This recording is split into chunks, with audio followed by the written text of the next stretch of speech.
Hey, everybody. Welcome to our NRF Recap webinar here. Everything beyond AI. We'll talk AI, of course, but I'm Greg Buzek, and joining us today, we have old friends, Jeff Roster there, and then Lee Holman and Jerry Sheldon from IHL. So, hey, chat is open. Let's talk football. Let's, first things first, I have to say congratulations to the team up north for winning the national championship, and congratulations to the Chargers for getting their coach. So it's an interesting year, and looks like NIL, Ohio State's going to have the best team you can buy next year. So we'll see for that. So it's funny. We got the Texas A&M AD, and all of a sudden the NIL just went whoop way up there. It's funny how that happened. So, hey, chat's open there. We're going to have handouts as well throughout. You'll see those there. So please feel free. Tell us where you're from. Tell us who your favorite team is. Tell us you're rooting for the Lions this weekend. All those fun things. No. The first conflict.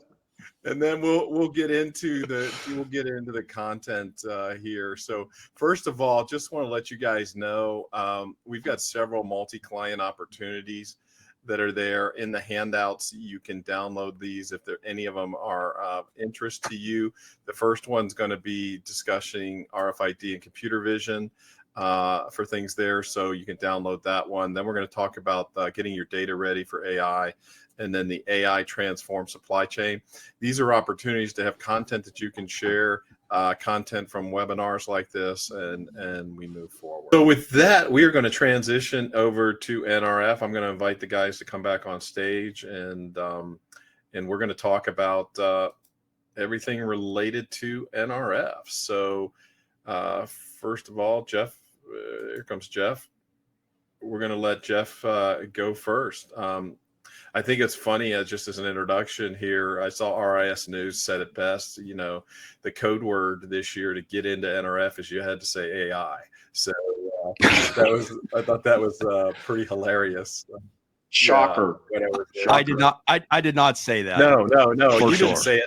For sure. Ensemble did. RIS News said it. I thought that was a great statement. So, Jeff, I'm going to turn it over to you. Let you go for a little bit. Great. Well, thanks, Greg. And probably the most important data point of the day, the weather forecast for Levi Stadium at kickoff is 71 degrees. It will be the weather cleared out yesterday. It will have 3 days of that grass drying out to 49er perfection. So let's just say it'll be a little different 49er team that'll show up. So it's going to be a lot of fun. Looking forward to seeing that. Hey, First thing, let's talk about really what I've talked about, the big four events at NRF outside of the show floor, and that's Vicky Cantrell's VIP Awards. That was Friday night, phenomenal event. Greg, I know you were visiting with the charities, so it's a show you didn't get to. Sorry that you didn't win Retail Voice. I voted for. Well, actually, I split my vote. I'll let you figure out who I voted for. Phenomenal event. And then obviously Super Saturday, Greg, completely objective voice here, even though I'm intimately involved in that. Just a phenomenal event. Huge shout out to Microsoft for that donation of that amazing space.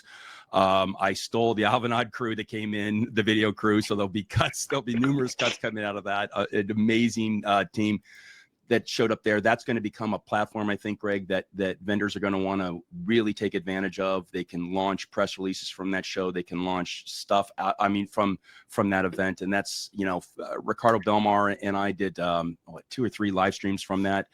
We learned a ton. They'll be far, far, far superior going into next year.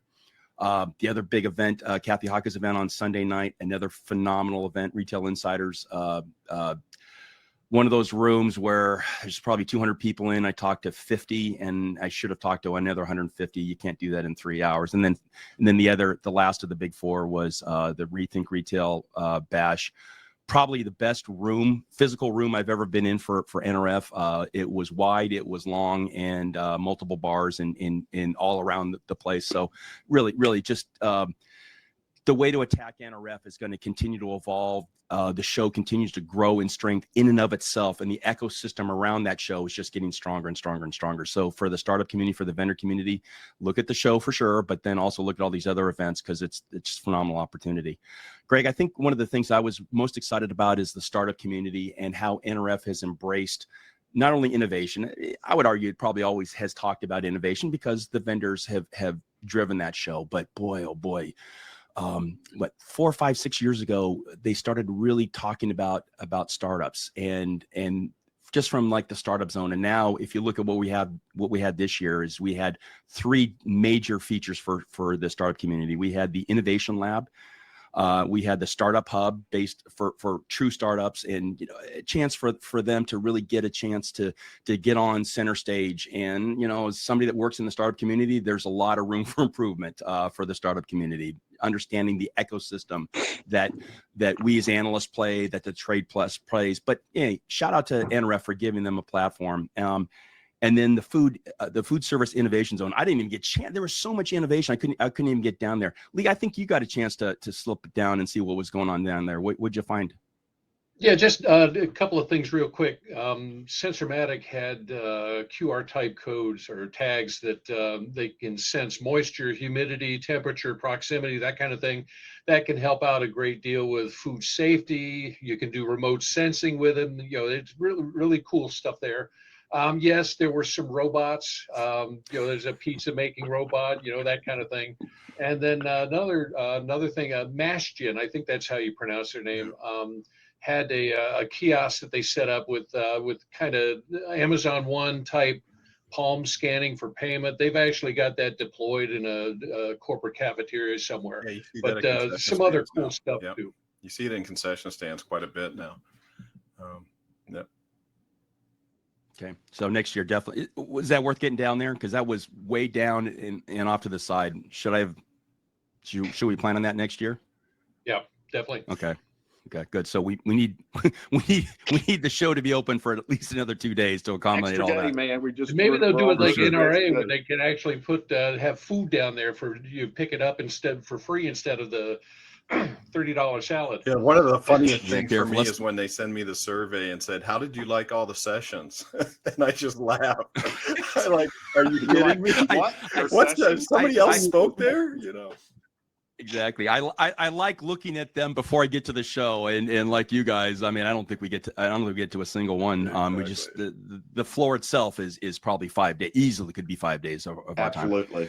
The other 2 big shout outs, I think, for the startup community that I really, really love, and this is something, a trend that's been going on for a couple of years, well, probably a little longer than that, but is really accelerating. And that's the idea of really tier 1 major software players bringing in their startup community. So Microsoft has had Microsoft for Startups for a while. Shish runs that, but they are incorporating some of their startups in their actual booth, and just a really great opportunity for these guys. I tried to get in and see the M1 robotics display, but there were so many people just crowded around them constantly. I couldn't even get in. And the one time I snuck in, I think they had the CNBC crew, and they're actually videotaping. So that's an example of where a major player can come along and support innovation, or obviously innovation. I mean, there's no question about that, but bringing the startup community up and giving them a platform. The other one I really would call out, I love what they're doing, is SAP. And if you went by their booth, classic, giant booth with all their stuff,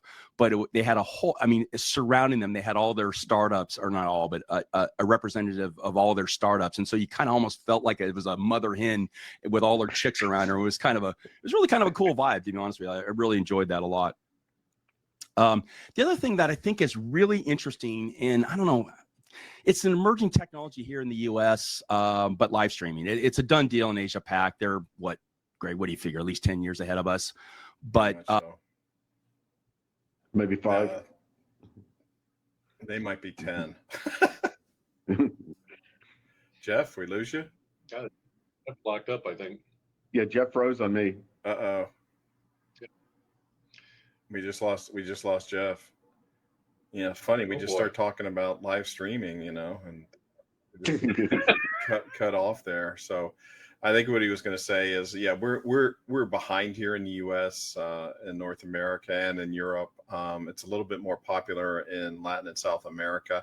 We did some research a couple years ago on this, and it showed incredible interest and use and purchasing from live streaming in Asia, a little in Latin and South America, particularly Brazil, being a big area driving that, and then broader aspects of that. When we started looking at the U.S., it was still a ways away. So it looks like Jeff's reconnecting here. So hopefully he'll be able to pick up here. But we'll move on to this. I'm not sure what happened there. He's loss prevention was a big thing as well. Loss prevention in all aspects of that. And we're going to break down some specific pieces of it, but I think it was real in the sense that we have real focus on loss prevention. It's not just about increased sales. So, Jeff, you're back. Yeah, where did you leave me? We finished the live streaming stuff. We're on the loss prevention now. So. Okay, cool. So excellent. Sounds like you already covered it. And you talked about how the role of computer vision just really becoming predominant. No, I mean, from a breakout technology, and gosh, when did we first see computer vision show up in the Intel booth? What was it, 5, 6, 7 years? Whenever it was. Now right, it's almost. I missed the Intel booth. Oh boy, That used to be the highlight.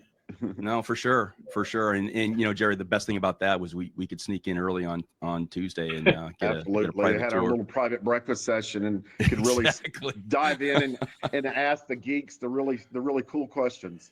Yeah. So I think the thing on computer vision, it was everywhere. There were a lot of companies showing computer vision stuff all over the place. It wasn't as ubiquitous as AI, everything, but you know, obviously computer vision includes a lot of AI as a part of it, but lots of places introducing computer vision stuff there. So yeah. So all in all, just you know, the talk about NRF, is it valuable to be there? In my mind, there's no question. I don't know how you can be relevant in retail and not have a presence, whether it's on the floor or it's in the surrounding ecosystem, in Hudson Yards or in events like Super Saturday or what Vicky and Kathy are doing. But boy, that you have to, if you're serious in retail, you really have to have some kind of a presence in New York. So Jose jumped in and said 12 years ago was the first computer vision demo at Intel. Wow. So it's another one of those. Well, okay, so it was down in the corner, and then what point did it become, okay, it's a pretty seriously real technology? It had to be. And I think that's the story with a lot of these technologies, where there's computer vision, RFID, electronic shelf labels. They're overnight successes that were 25 years in the making, in a lot of cases. So that's a big deal. So, all right, let's move on. Lee or Jerry, I'm sorry, Jerry, why don't you you chime in here? Yeah, it seemed like it's funny. My first day on the show floor, almost every vendor that I visited, at some point pretty quickly, the conversations turned really to the returns problem. And I think probably we've all seen so much, you know, the talk that, oh, maybe this is going to be the year of the returns. This is going to be a year of returns. And, you know, I don't think it surprised any of us that AI was the buzzword, as we said. But really, I'm beginning to wonder that if 2024 is finally going to be the year where returns get addressed from a really a macro perspective. I will not drain it because Lee's going to talk a little bit about RFID and some of the ways that RFID really helps address some of the return fraud issues that we're having. But there's really a lot of technologies that vendors are looking to throw at and to start addressing the returns problem. Because, I mean, if we look at our data shows that over the last several years that people have begun to look at it, but the return problem is not getting significantly improved, or at least in the manner that we'd like it to. And, you know, clearly you have, you know, there's so much margin on the table with the returns problem. So it sort of seems like low-hanging fruit, but it's really not necessarily the easiest problem to address. And there's really a lot of salient technologies out there that look to potentially address different aspects of the return problem. And it was even curious. I mean, you could think, oh, yeah, sure, we're going to be talking about returns from a software standpoint. Last year we resurrected our printer report, and there's certainly a lot of concern in the hardware side of business, and many of the hardware vendors we spoke with, because we do POS and mobile POS estimates, market sizing, market share, sort of research. So certainly a lot of interest there into what's that going to look like this year. But printers, really a bright spot, and we start to think about customer journeys, how those have evolved. The proliferation of fulfillment nodes, the return at the store, ship from the store, ship from the warehouse, ship to home, split orders. So we're really beginning to see a pretty significant resurgence, and we think going to continue to be a strong year for printers that help in these new customer journeys. Well, not really new anymore, but these customer journeys that require labels, and there's tons of them. One of the more interesting, and it sounds like a shout out to SAP again, but one of the more interesting booth visits that I had was SAP. They actually showed a scenario, and it was really kind of assembled, but with a collection of APIs. But think about this concept of reduce, reuse, and recycle. And we've had a fair amount of discussion of this reduce and reuse and recycle. We see that Europe clearly several years ahead, 3, 4, 5 years ahead of where we are in North America. But in the SAP booth, what they were showing is assembled APIs where I could take, I want to return this. I've got the utility out of it I want, and where through the use of their APIs, what they would actually do was they would have a store associate assess online what they thought the value of the product was, and it instantaneously allowed the consumer the chance to take that store credit and instantly buy something. And we know it's very similar to gift cards, that if I have a gift card for $100, the chances are pretty high that I'm going to walk out spending $150, $200 or even more. So this is really the vision, and what they were showing here was a win-win-win. It's a win for the consumer. They're doing something great for the environment. They're getting value out of product that they probably wouldn't have gotten out of before. From the eye of the retailer, they're doing something great for the environment, and they're getting incremental sales out of it. It's part of this real circular economy. And I think where it's certainly in North America, there are a handful of retailers that have jumped into this. My son, he's a big REI fan, and I think REI has done just an absolutely fantastic job of really trying to promote this circular economy. But the thing I really liked about the SAP booth was the chance to kind of do this a little bit more at scale.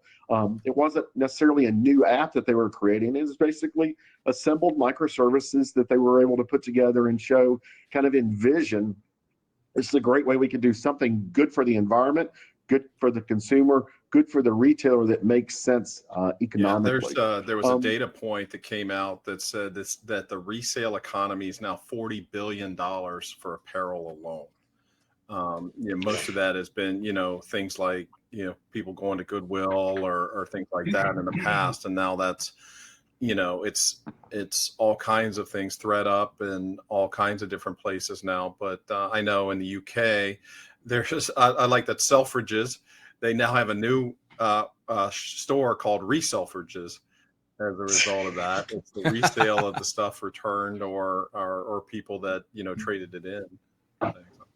I mean, and I love it because it's not really, we were kind of chatting yesterday when we were doing the dry run. It's not really, we're not looking cannibalistically. We're really talking incrementally additive to the retailer's bottom line. I mean, oftentimes this is material that you maybe would have sold on eBay or some reseller site like that, or it would have sat in the corner and collected dust, and it has great utility, just not being utilized in that manner. So it really seems like a big win-win. And then I can't have a discussion without a big shout out to order management. I write our order management report, big order management fan, really believe order management is just absolutely, foundational when we talk about unified commerce.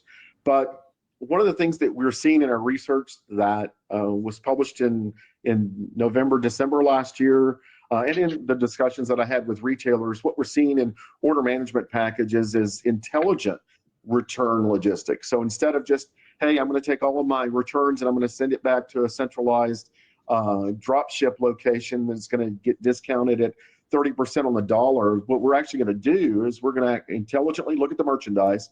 We're going to route it back to the most logical location for it, and we're going to preserve margin. I mean, it seems like a novel concept, but yeah, margin preservation is what many of our leading order management vendors are really digging in more deeply when they look at the evolution of the returns functionality in their order management offering. So those are some of my big takeaways. And again, I'm going to call it 2024 year of the returns. We're going to really address the returns problem this year.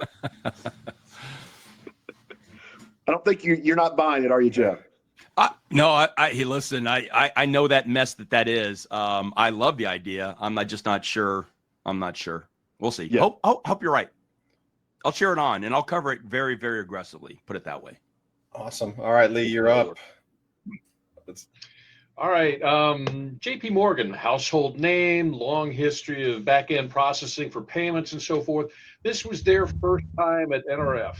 And basically, they were presenting a payment service, tap to pay on iPhone.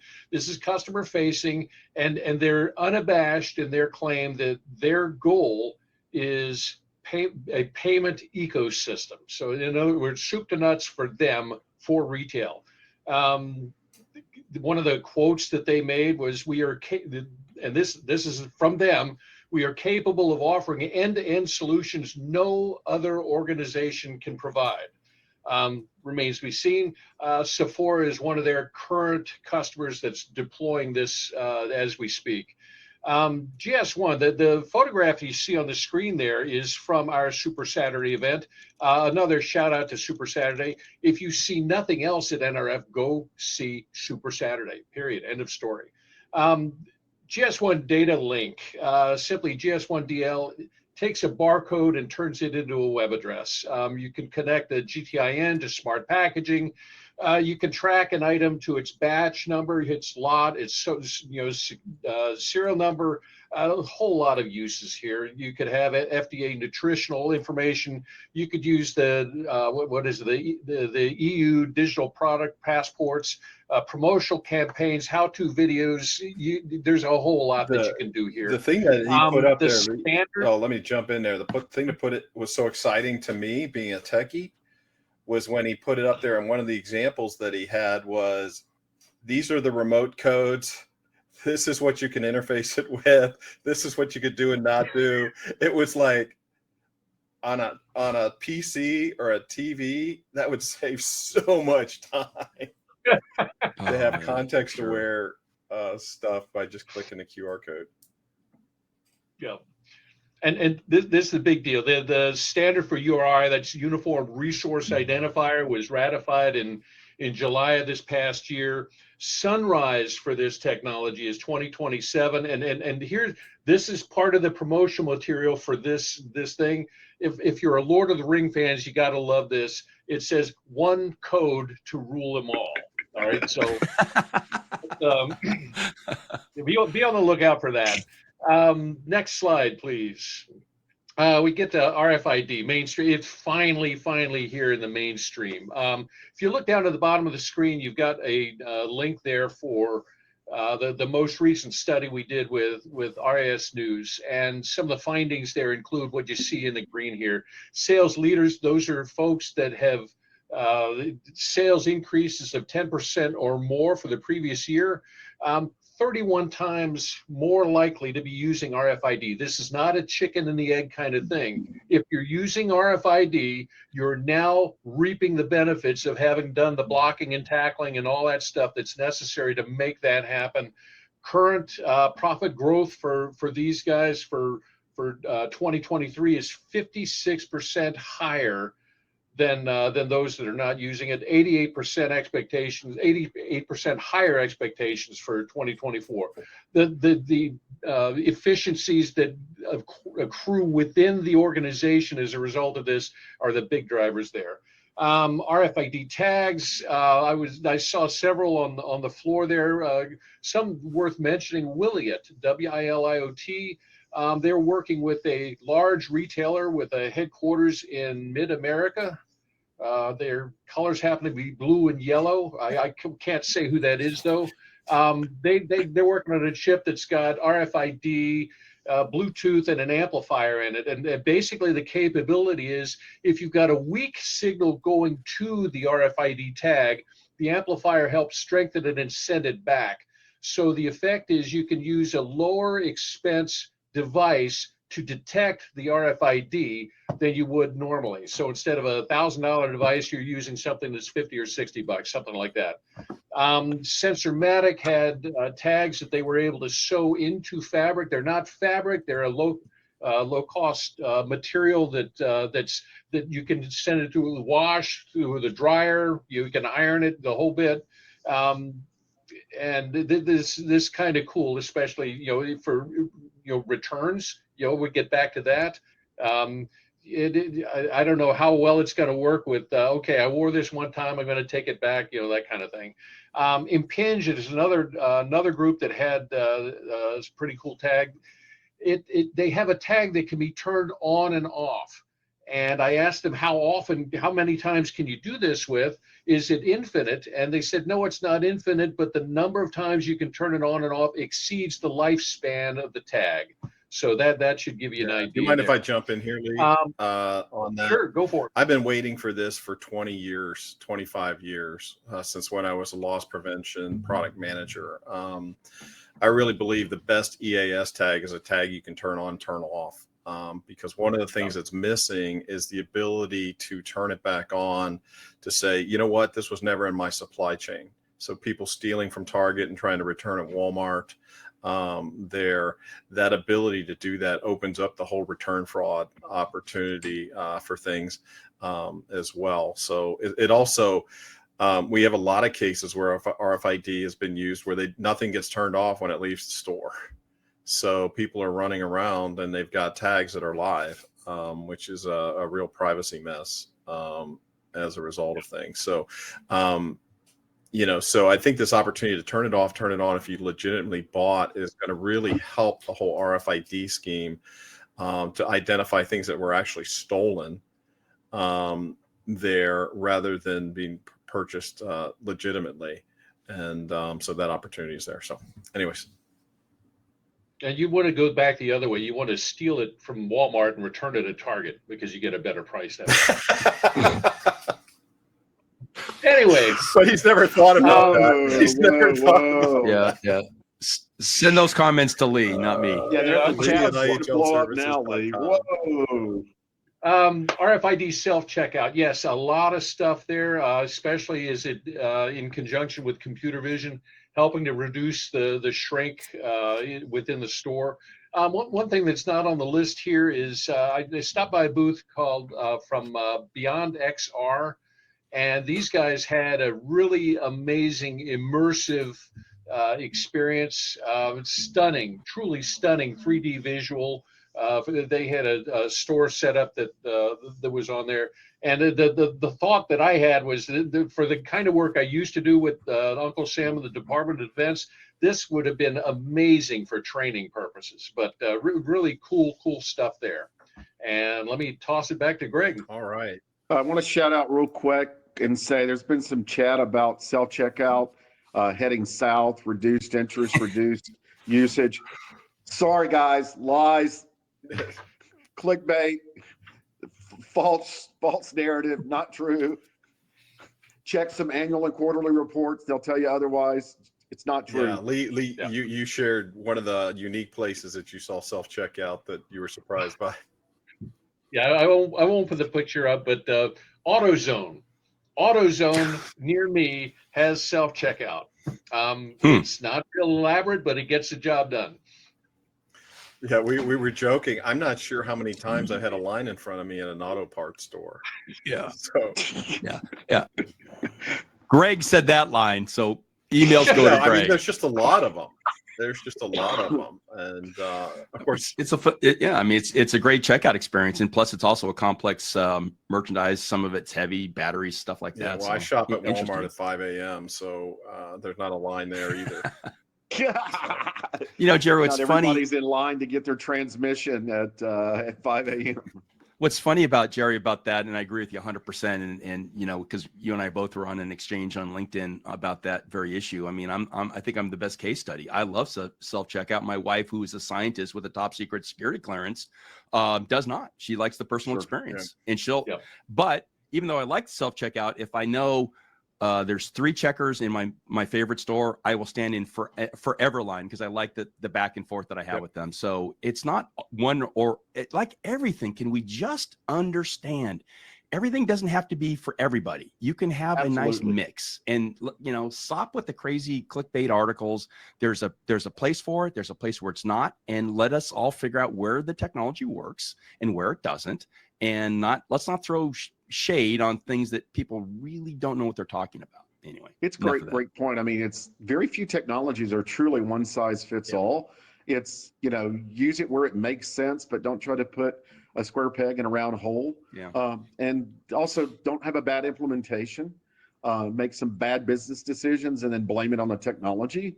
No, let's think through it a little bit further and see, hey, what's the root cause here? Why, hey, maybe this didn't make sense in this implementation. Yeah.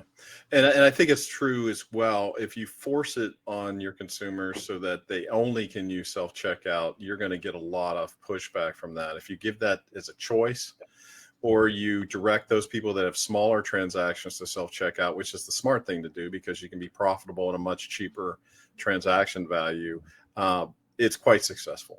Kroger is probably the best at it of all time in what they've done. And so it's changing. It is not going away. It's continuing to grow. We added $2.1 trillion to the U.S. retail economy alone there during COVID, and we did it with 3 million fewer workers. So when we talk about that, as well as our now topic, getting to AI here, you know, it's about doing more with less. And that is definitely true. So we had AI everywhere. Like we said, is the code word to get into NRF this year.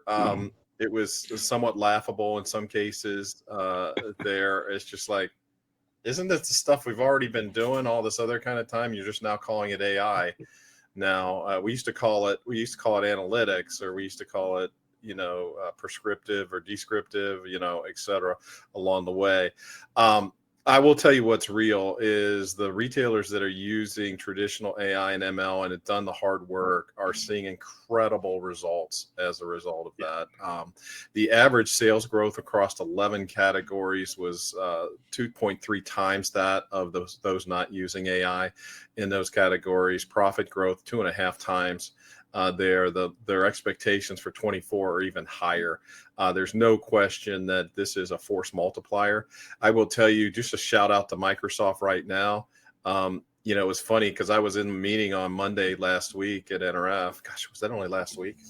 And complaining that Copilot 365 was only available to the big guys and was discriminating against the small guys. And literally that afternoon, it got released to us small guys. Let me just be perfectly blunt. Game changer, huge productivity improvement, game changer. Microsoft 365 when it is using your stuff there. So that brings me to the whole concept is literally we had a lot of generative AI solutions that were thrown out there. And quite honestly, it was just checking a box. Most were half-baked, not there. Do I believe it's going to have huge implications? Absolutely. I don't think any of us disagree with the value of generative AI on good core data. It just looks like they're still, you know, vendors are still trying to figure it out. There wasn't a lot of generative pieces that came out of it, other than just kind of being a chat bot that could answer a quick question for the data. But clearly it's not like, last year it was all about retail media networks. It wasn't a big discussion about retail media networks this year. That's kind of died down. I don't think the AI or the generative AI thing is going to slow down. Are we at the height of expectations and beyond that? As Gartner, what was that, Jeff? It's your well, the way I would look at it, and I think Sandeep might even be on the call. So yeah. Respect to my former employer. The way I would look at this is the adoption of generative AI is so fast. Or not, I'm sorry, the other way around. The hype around it is so fast with with a lot of experimentation and innovation, but zero of it can be talked about, which is the whole point. And the chat is on fire right now talking about this, that everyone, I mean, you and I both know what we can't talk about. And so it's just, it's not a shame, but people just have to understand there's a ton of stuff going in the innovation areas, which is awesome, but can't be talked about. So what else do you do? So you hype the bejabbers out of this thing in such a compressed time frame where you don't really have any real examples. So I expect, I don't know where Gardner has it. They have to have it at a peak of inflated expectations. I would expect it to be sliding down the trough pretty quickly.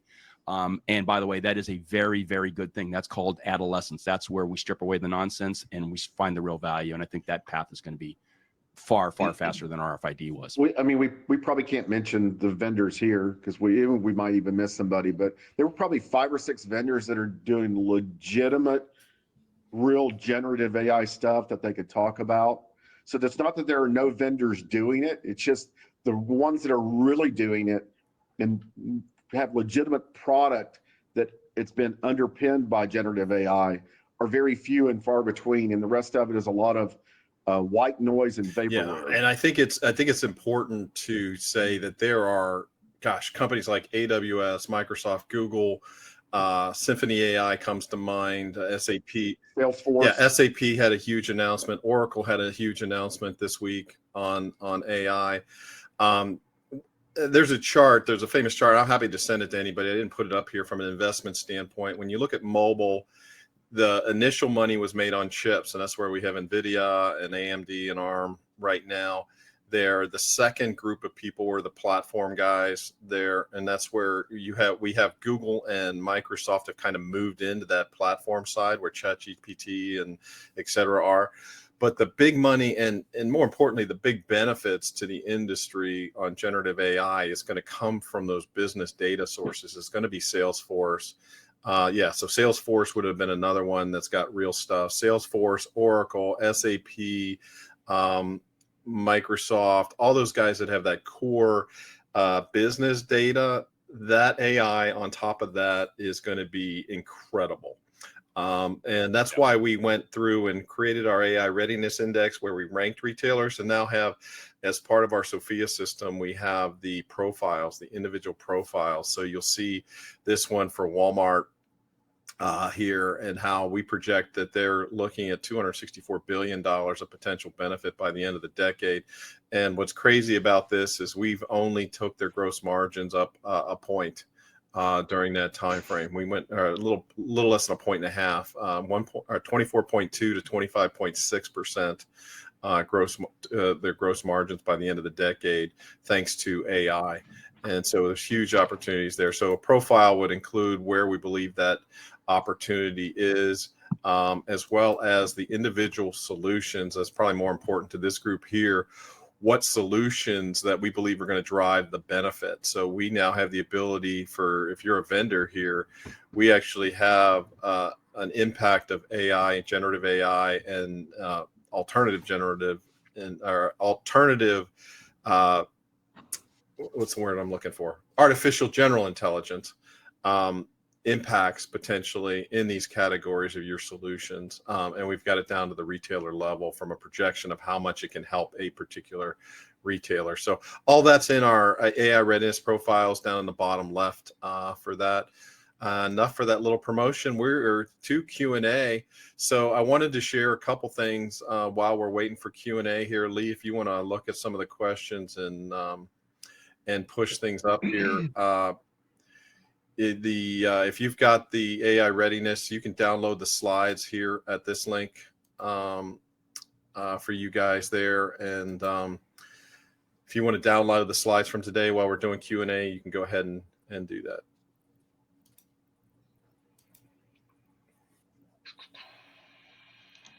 All right. Well, let me start this out. I'll toss this one to Jerry. Jerry, is there any movement on self-returns? Self-returns. Was there any clarity on what that was the extent of the question there. Yeah, it'd be self-service returns. Did you see any solution there that was like, hey, here's a kiosk, you just bring it into the kiosk, you're returning it, you're putting it in, done. I mean, Amazon does that with kiosks at Whole Foods now, where Right. I live. But where we're seeing it in overseas in the UK and across Europe is supermarkets being the location for multiple retailers to be able to do self returns. You just bring them in and you load them up and through the kiosk that way. It still has to be validated and returned. I think Kohl's is still supporting that for Amazon. Are they doing it by kiosk? But generally, are they doing it by kiosk, or are they just doing it by a human being still? I think they're doing it by human beings. Yeah, no. Still. This is a self-service kiosk, so much the same way you would get a kiosk to, buy something, like your petrol or your tank for your grill at Home Depot. They've got a kiosk where you would do it. This is you just going in, I'm doing a return, and boom, you just put the item in there and you're done.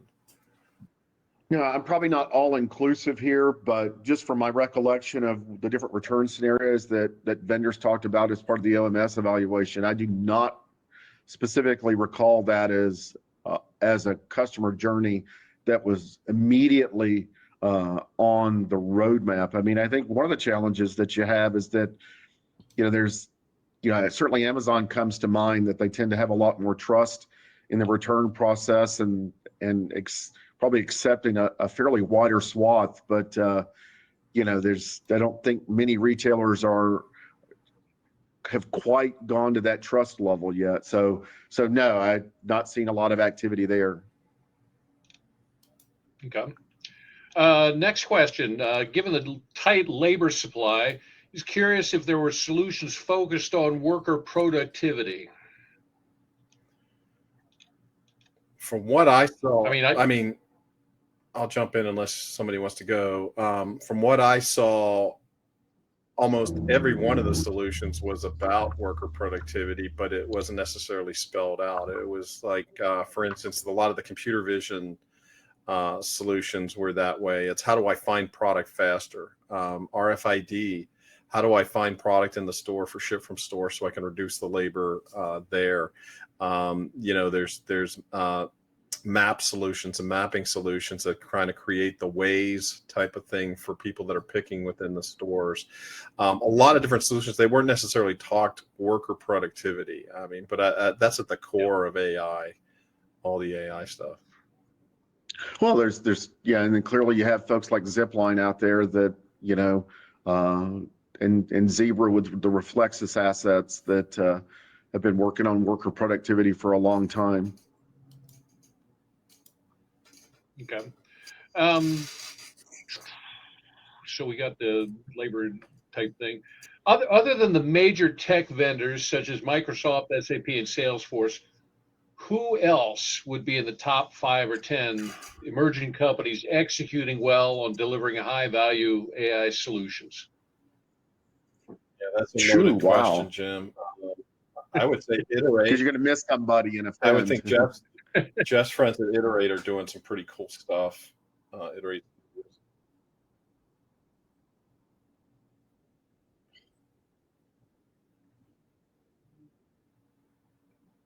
Yeah. Okay, well, let me go a little easier. Somebody asked about the names of the RFID companies that I mentioned. First one was Wiliot, WILIOT. Yeah. Second one was Sensormatic. And the third was Impinj, IMPINJ. And all of them had booths there on the floor. Follow-up question to that: where can we get more information on the QR code capabilities? I'm assuming you mean I put that in. I put that in the chat there. It's gs1us.org. So I just Yep. threw that in the Okay. chat. Yeah, I wish we could have shared all the slides that John Phillips shared at Super Saturday, because I learned a ton about GS1 from his presentation, but they were all private to Pepsi things there. There's one chart in particular that breaks down the actual URL from the QR code that tells you what each piece means. That was fascinating to me, because I think there was a part for the traditional UPC code is there. Then you've got the lot that it was in. There is the expiration date could be included, as well as the product URL could all be included in there. So if you have recalls, traceability, all kinds of credible benefits there. That Totally backward compatible, really well yeah, we thought should have out. done an entire session on that. Yeah, it was that good. Okay. There seem to be more electronic shelf labels at this show than this year. Are we seeing more retailers adopting ESL? Oh yeah, it's huge. Once again, labor savings. We saw 2 years ago an uptick of 843% higher purchases by the leaders, those people that had were growing at 10% or more of their business. 843% increase. So it's one of those technologies that 20 years in advance, 20-year overnight sensation. The other aspect of that is some changes, because Bluetooth Low Energy being added to the tags, and some enhanced security around that does security all the way up the supply chain of the nature of that. So you have interoperability, a centralized sort of network operation centers, but now you can also start doing things like promotions that are directed directly to the person in the aisle.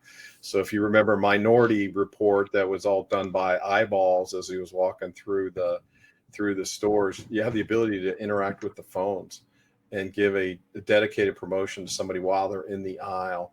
Or if you've got something on the list, actually highlight the tag and light up the tag that this is where your item is. So that just, what that does is that kills all those phone calls where the husband's going, "Where is it? Where is it?" And your wife's going, "Just ask somebody." No, where is it on the shelf? This one's from Warren. Did anyone even utter the word metaverse this year?